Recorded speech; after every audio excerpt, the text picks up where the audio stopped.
In the vast cosmos of space lies our beautiful blue planet, or at least it used to be. But recently, Earth has become more and more cluttered with scrap and garbage that you could practically call it a crash site. So in this documentary, we would like to enlighten you to the growing problem of space junk and how Kessler Syndrome is about to make it a whole lot worse. Although we can't see it, we know for a fact that there is at least 7,702 active satellites still in orbit. And that's pretty big, but it's small compared to the 27,000 inactive satellites that are still up there. And both of those are just dwarfed by the next to 500,000 inactive pieces of junk which flow between them. But first we need to talk about our orbit. There are three types. Our high Earth orbit is the most far away we can actually call our orbit. The second would be the middle Earth orbit. This is perfect middle ground.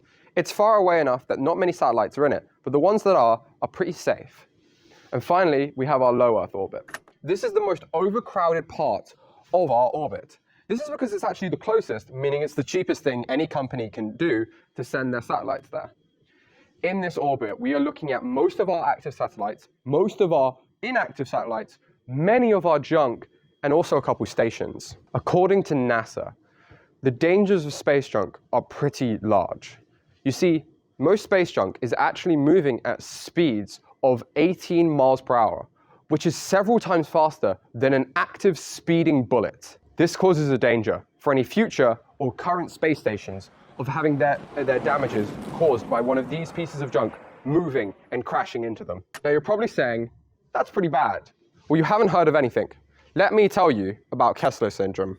Now, Kessler Syndrome was invented by Donald J. Kessler back in 1978. He saw that more and more rockets were being shot up into space, and less things were coming down. He was starting to worry about an overcrowding of space. And he was right to be, because there was probably a danger of that. He proposed a theory. Pretty much, with more and more active satellites up there, dying, becoming disactive, there could probably be a collision of two inactive satellites hitting into each other, causing a spurting effect of space junk. Now, we know from NASA that these things are moving way faster than a bullet.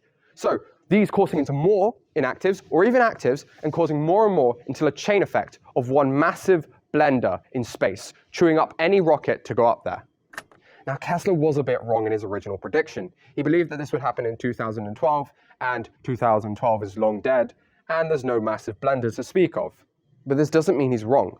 More and more things are being shot up into space, and less things are ever coming down. There is still a chance that this could be our future, or even our children's future.